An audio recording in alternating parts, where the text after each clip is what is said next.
नमस्कार दोस्तों, आप देख रहे हैं भारत मंच। मैं राजेश यादव। मणिपुर में राहुल गांधी का दौरा, उनके काफिले को रोका जाना। मणिपुर जल रहा है, पूरा देश देख रहा है, लेकिन हमारे विश्व गुरु विदेश का दौरा कर रहे हैं। यानी भारत में आग लगी पड़ी है और विश्व गुरु विदेश का दौरा कर रहे हैं। क्यों? भारतीय जनता पार्टी की सरकार कहे तो विश्व गुरु की सरकार है मणिपुर में, फिर भी मणिपुर क्यों जल रहा है? ये तमाम मुद्दों पर हम बात करते हैं। क्या कारण है, क्यों जल रहा है मणिपुर? मणिपुर में ये हिंसा का कारण क्या है? आखिरकार बीजेपी सरकार यहां पर फेल क्यों हो रही है? क्यों राहुल गांधी के काफिले को रोका जा रहा है? और मणिपुर आखिरकार इस जो जनजातीय हिंसा है, इसे कैसे निजात पाएगा? इन तमाम मुद्दों पर हम बात करेंगे। आइए जानते हैं मणिपुर हिंसा का कारण क्या है। मणिपुर में 3 मई को भड़के हिंसा के बाद से अब तक आपको बता दें कि 100 से ज्यादा मौतें हो चुकी हैं और वही आपको बता दें कि 300 से ज्यादा घायल हुए हैं। इस संघर्ष में लगभग 50,000 लोग अपने घरों से विस्थापित हो चुके हैं। मणिपुर में जाति हिंसा के बाद से लगभग 1100 हथियार और 13,702 गोला बारूद और 250 बम बरामद कर चुके हैं।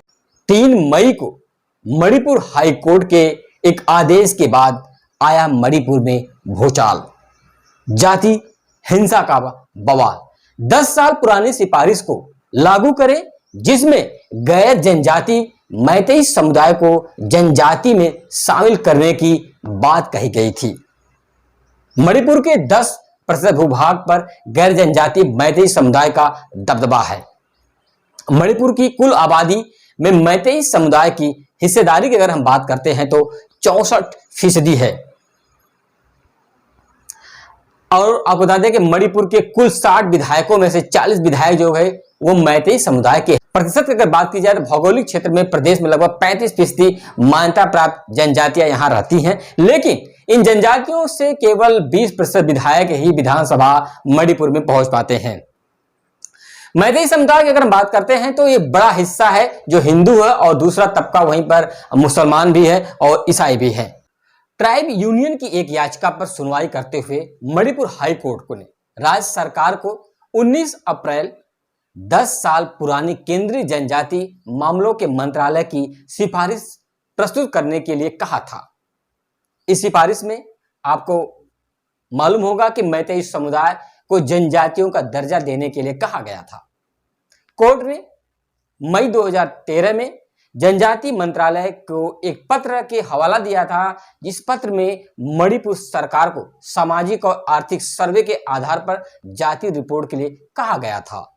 आपको मालूम होगा कि scheduled tribe demand committee of the Manipur यानी कि STDM 2012 से ही मैतेई समुदाय को जनजाति का दर्जा देने की मांग कर रहा था। याचिकाकर्ताओं ने हाई कोर्ट में बताया है कि 1949 में मणिपुर का भारत में विलय हुआ था। उससे पहले मैतेई को यहां का जनजाति का दर्जा मिला हुआ था, जिसको लेकर के विवाद चल रहा है। मणिपुर के जनजाति समूह मैतेई को यह दर्जा देने के खिलाफ क्यों है? आपको बता दें कि मणिपुर के मौजूदा जनजाति समुदाय का कहना है कि मैतेई जनजाति जनसांख्यिकी और सियासी दबदबा यहां उसका ज्यादा है। अगर ये जनजाति समुदाय में आ जाएगा तो पढ़े लिखे होने के कारण इन्हें अन्य मामलों में नौकरी मिल जाएगी और भी इनका दबदबा बढ़ जाएगा और जो जनजातियां हैं यहाँ की वो नीचे चली जाएंगी। और मैतेई समुदाय आपको बता दें कि इसमें दर्जा मिल जाने के बाद ये इसका दबदबा, इसका वर्चस्व जो नौकरियों में हो जाएगा। इसी को लेकर के आपको बता दें कि जो मैतेई समुदाय है अब वो पहाड़ों में भी अपनी जमीन खरीदना शुरू कर देंगे।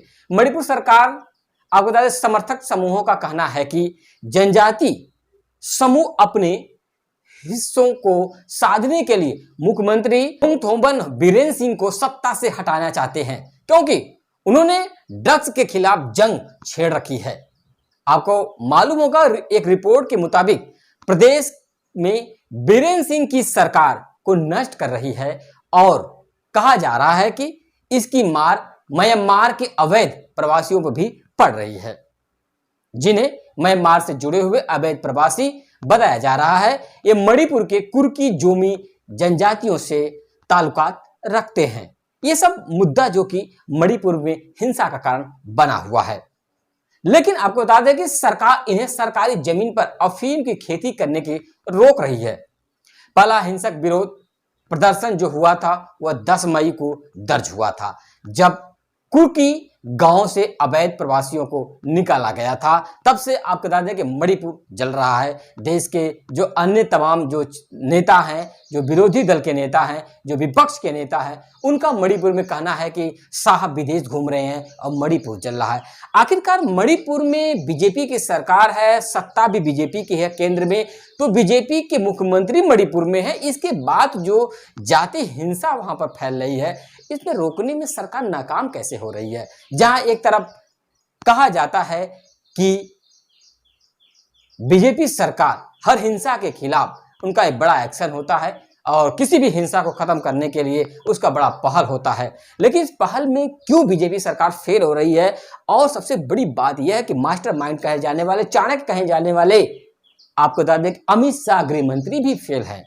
क्यों फेल है, या कुछ प्रोपोगंडा चल रहा है, सरकार क्या चाहती है, क्या सरकार कुछ मंशा है इसके पीछे, ये भी समझ में नहीं आ रहा है। लेकिन इन तमाम मुद्दों के बाद बीजेपी सरकार पूरी तरह से मणिपुर की हिंसा जो है उसे रोकने में पूरी तरह से नाकाम दिखाई दे रही है। इन सब तमाम बातों को देखते हुए आपको बता दें कि राहुल गांधी कांग्रेस के नेता भी हैं और कांग्रेस के वारिसदार भी कहा जाए तो कम नहीं होगा, और वो इस समय मणिपुर का दौरा करने के लिए जा रहे थे और उन्हें जो कि मणिपुर के पहले ही रोक लिया गया। ये बताते हुए मुख्यमंत्री का कहना है कि ये केवल एक मीडिया में रिपोर्ट दिखाने की बात है, केवल मीडिया को हुजूम दिखाने की बात राहुल गांधी करने जा रहे हैं। इनका कुछ लेना देना यहाँ नहीं है, ना तो कोई हिंसा इनसे रुकने वाली है। लेकिन आपको बता दें कि राहुल गांधी को लेकर के मणिपुर की जनता बड़ी आहत है। लोग चाहते हैं कि राहुल गांधी आए और हम लोगों के बीच जो कि हम लोगों की बातें सुने। जिस प्रकार से राहुल गांधी का मणिपुर में दौरा किया जा रहा है, इससे तो यह होता है कि कर्नाटक जीत के बाद क्या मणिपुर की राजनीतिक पृष्ठभूमि भी चेंज हो जाएगी, क्या मणिपुर के लोगों की जो विचार में बीजेपी को लेकर के भावनाएं बनी तो वो चेंज हो जाएंगी।